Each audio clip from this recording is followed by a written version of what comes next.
Imagine a world drowned in divine judgment, torrential rains swallowing mountains, tidal waves erasing civilizations, and a lone ark bobbing atop the chaos, carrying the last remnants of terrestrial life. The story of Noah's flood is etched into history as the ultimate reset, a divine purge of corruption. But beneath the surface of this cataclysm lies an unsettling question, one rarely asked yet brimming with eerie implications: why were the sea creatures spared?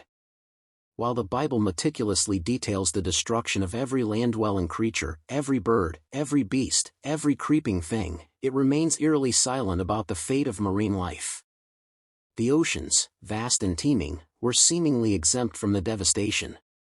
At first glance, this might appear as divine mercy, an act of selective preservation.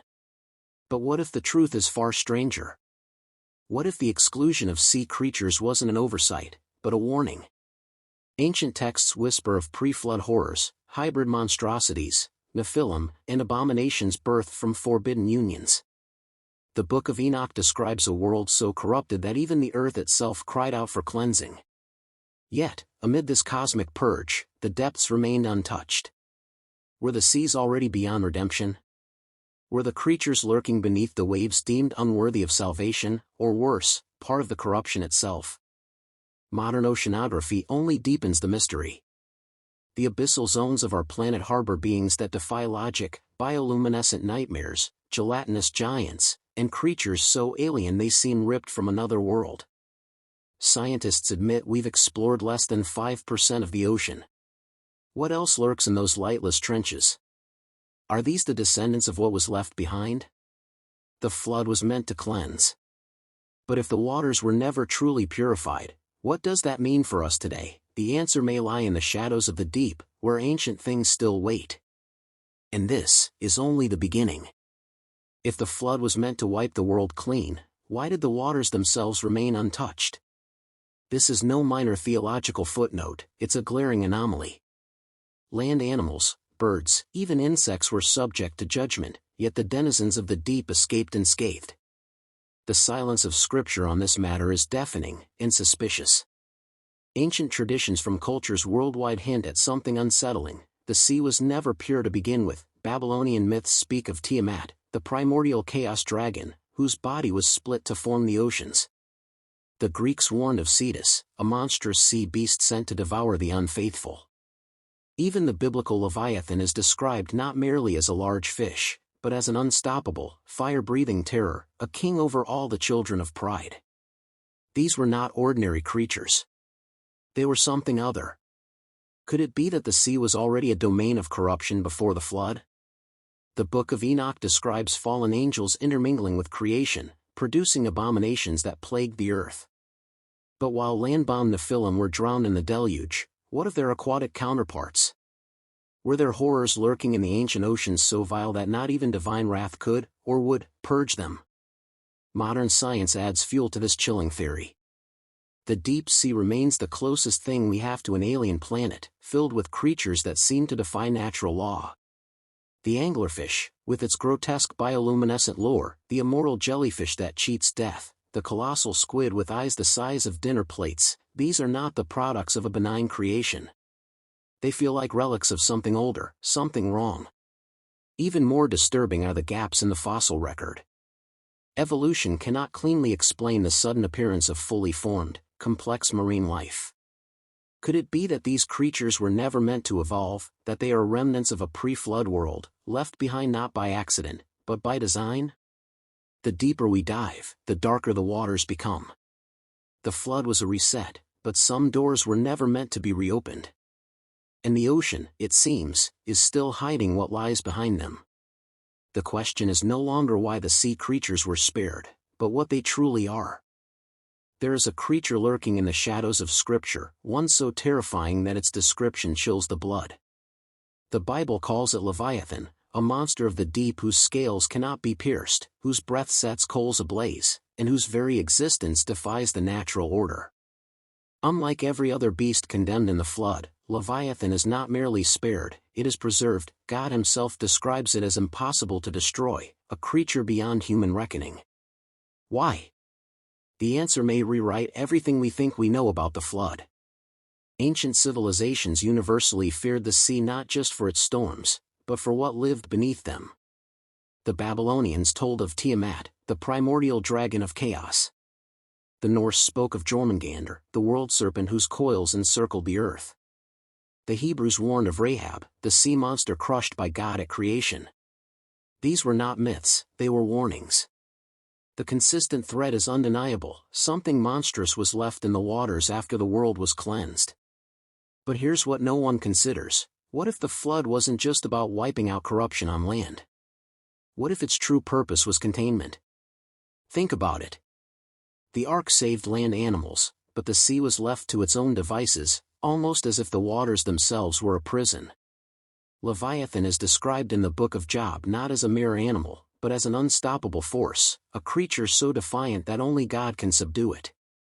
Psalm 74 even suggests God crushed its heads in some primordial battle. Was this beast the reason the seas were left untouched? Were the flood's waters not just a punishment, but a barrier, a way to keep something far worse from reaching land again? Modern cryptozoology adds eerie weight to this theory. Sailors for centuries have reported encounters with massive, serpentine creatures in uncharted waters. Sonar has detected anomalies too large to classify. Even today, fishermen pull up carcasses of creatures that science cannot fully explain. The ocean is vast, and we have explored only a fraction of it. What if Leviathan was never just a myth? What if it, or something like it, still exists in the abyss, waiting? The flood reset the world. But some things, it seems, were never meant to be destroyed.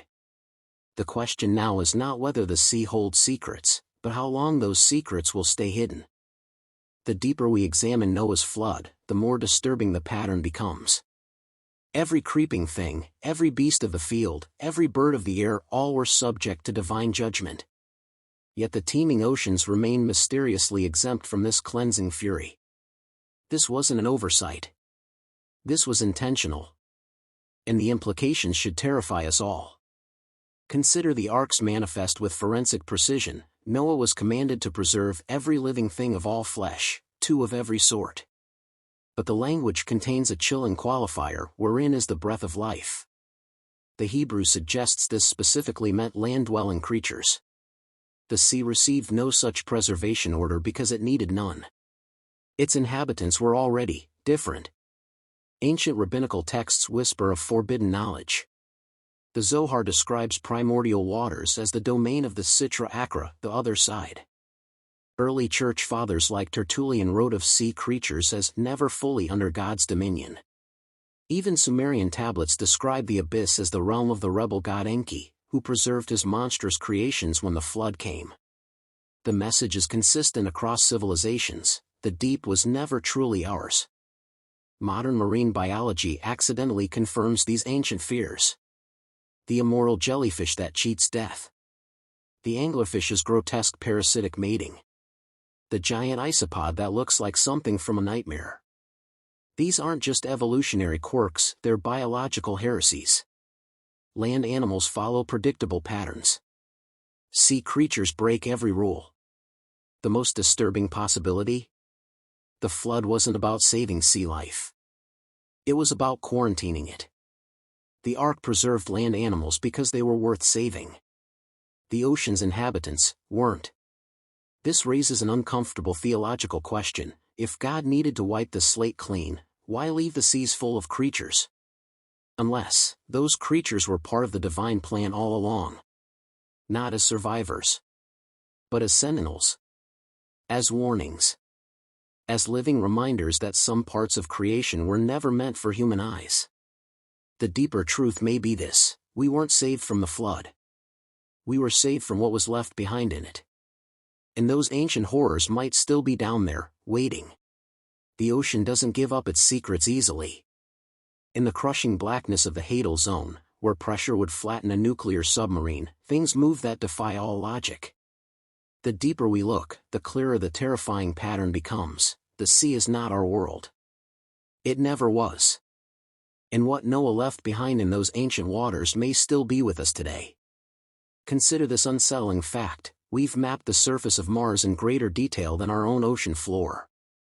Every year, marine biologists discover creatures so alien they might as well be from another planet: the nightmarish black dragonfish with its transparent teeth, the barrel-eye fish with its tubular eyes, the recently discovered doomsday fish that appears before earthquakes. These aren't just random evolutionary branches. They're echoes of something much older. The Bible gives us a crucial clue in Revelation 13, "And I stood upon the sand of the sea, and saw a beast rise up out of the sea." This apocalyptic vision mirrors ancient Babylonian accounts of Tiamat's return and Greek prophecies of Cetus' resurgence. Across cultures and millennia, one warning remains consistent: the real threat doesn't come from land. It comes from the sea. Modern science is now stumbling upon evidence that should make theologians sit up straight. The bloop, an ultra-low frequency sound detected in 1997 that matched no known animal. The black demon of the Sea of Cortez, a shark-like creature estimated at 60 feet long.